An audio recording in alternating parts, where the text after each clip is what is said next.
On my journey from a fitness newbie, no idea what I was doing, to now, a rough idea what I'm doing, I've learnt lots, and some of it has turned out to be complete rubbish. So here are 5 fitness myths that I once fell for.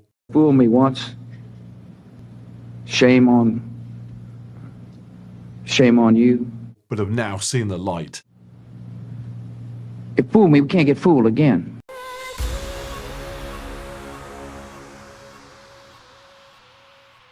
In case you're not a teenager that dry scoops their pre-workout and then lives in a Gymshark stringer vest with perpetually exposed nipples, gains, in this sense, means muscle. You could argue that gains can also be gains in speed or endurance or flexibility, gain in all sorts of ways.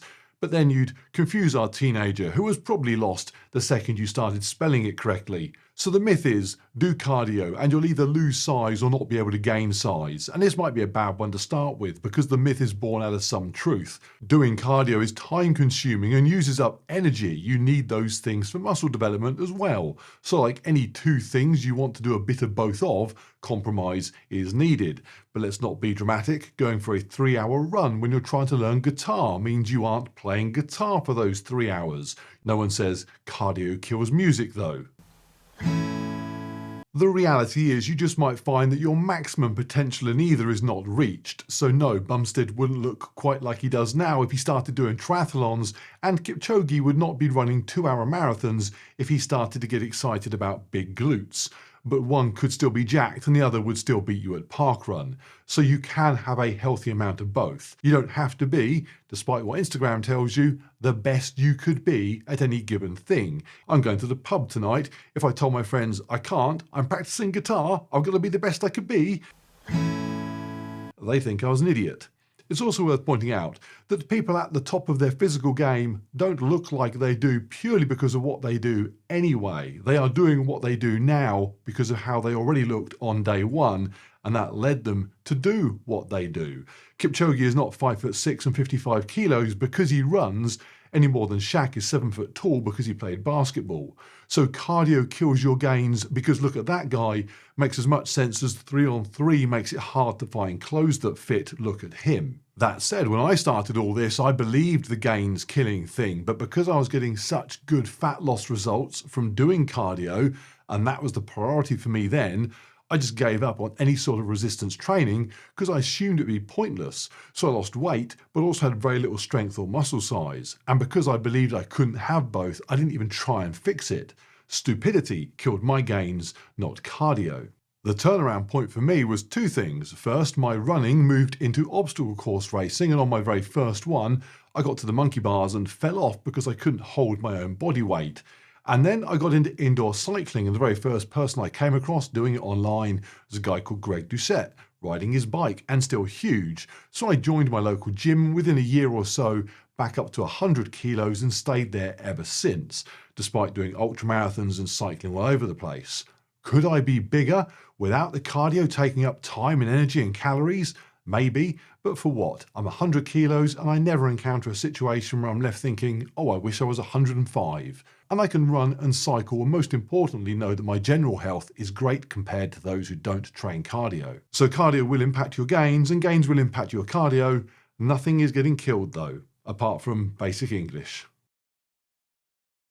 I don't know if this is a male thing or just a me thing, but I spent a great deal of my time believing that if you did not give 110%, you were shortchanging yourself. If there was a finish line, sprint for it. If there was a challenge, succeed or kill yourself trying. I wanted constant improvement and would attack whatever was in my way to achieving that.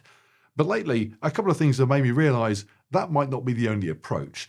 The first is the bizarre amount of absolute lunatics I keep getting presented with on Facebook and Instagram Reels and TikTok.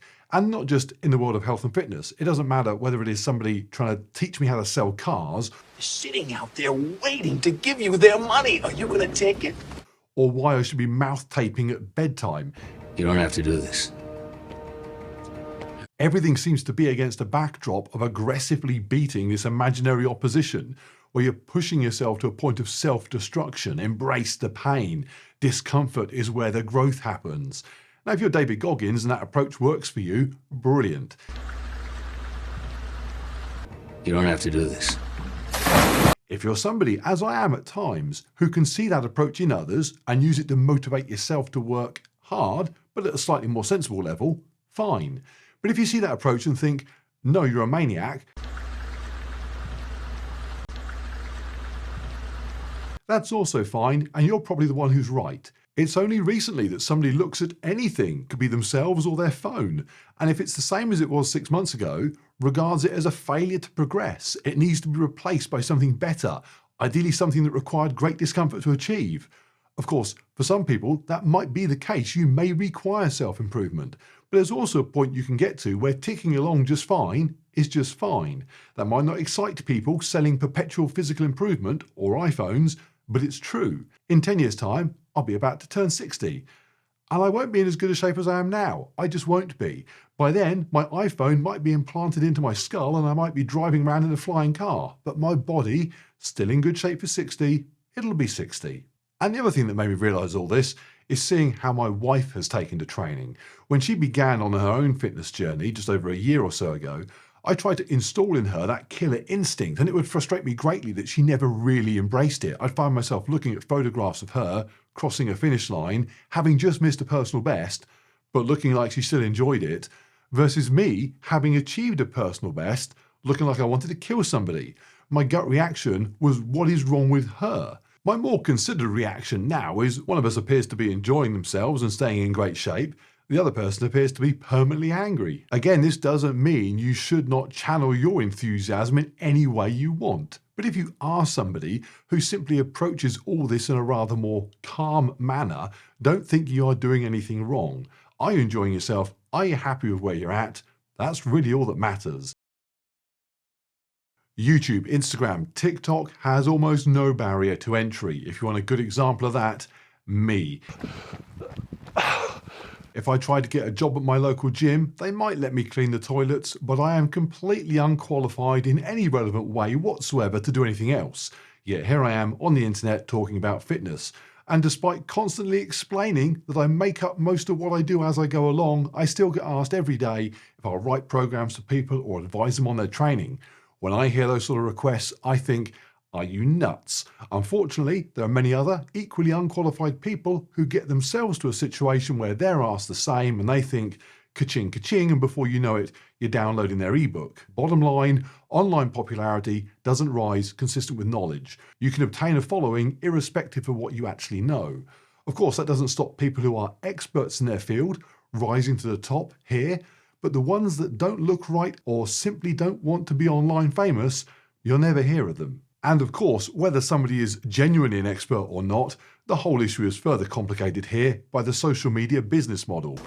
A, B, C. Making videos here is a creative endeavor, and in many other creative environments, what happens is somebody, an actor, a musician, a comedian, an artist, they gather a small following and they think, I hope my following grows huge so I can do what I love to even more people.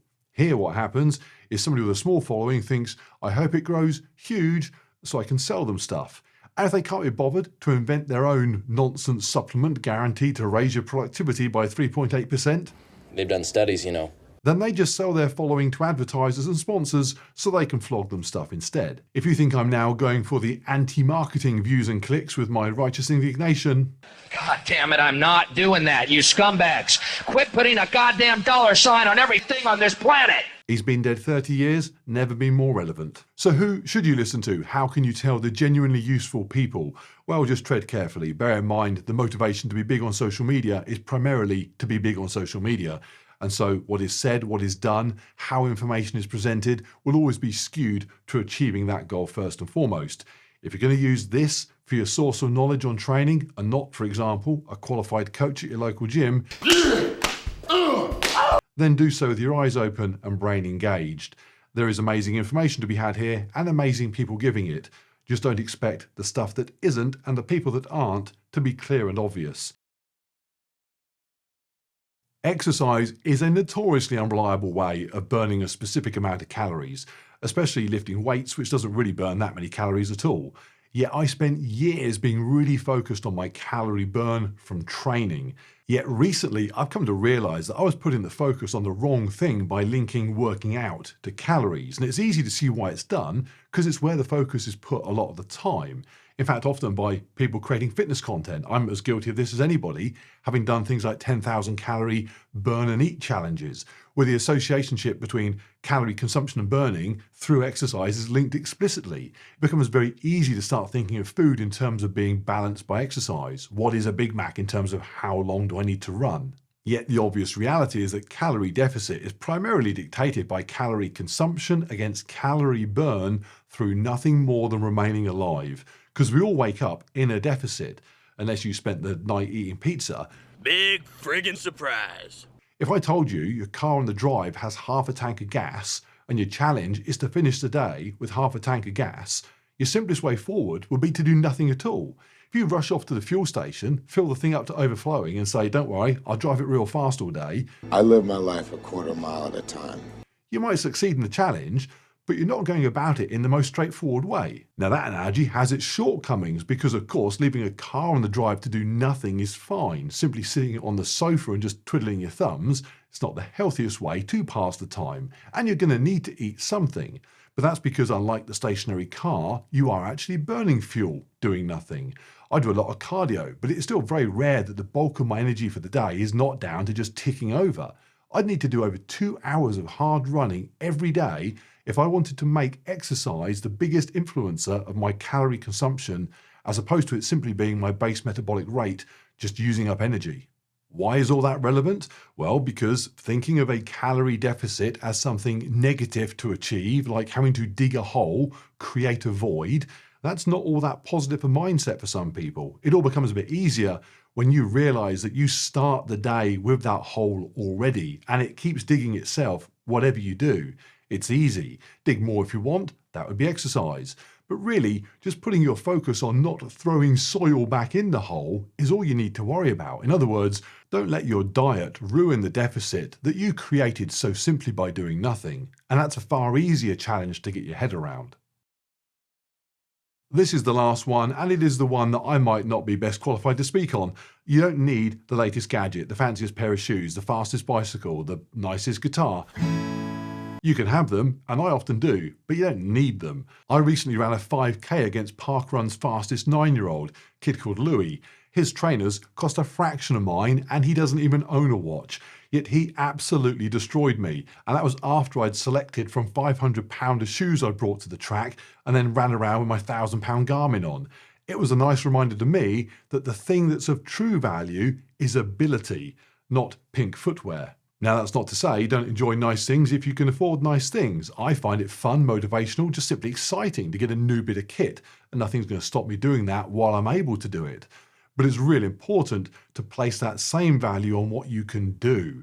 If you've just got your 5K time down to under 30 minutes, you have to appreciate that that is something you just can't buy, yet it is now a possession of yours. So value it, and value it ahead of material stuff. It's why I do so many races and events. It helps me appreciate I have something more important than just the pink shoes that anyone could go and get. I have abilities that I have worked to have. Amazon can't ship me a great race result with next day delivery. That's down to me. In a world obsessed by materialism, you do need to have the conversation in your own head so you regard what you've done, what you can do, as being a thing that you possess worth more than any fancy gadget. And that is tough, because the out-of-shape lump getting in his flash-fast car might well look down on the fit, healthy person getting in their cheap old banger. That's the world we live in. But they're wrong. The only possession that we are ever guaranteed to always own and are genuinely responsible for, it's our body. That's it. There is plenty more nonsense that I used to believe and no longer do, but 5 seemed like a good number for now. If you like what we're doing here and find it useful, you can support us by checking out the merch at cardiodolphin.com, and our Patreon link is in the description, or if you'd rather, just give the video a like. And if you're thinking, I'm not sure Bill Hicks would appreciate a merch store, bear in mind, the Cardio Dolphin shirts are scientifically proven to raise productivity by 3.9%. That doesn't make sense. So, science.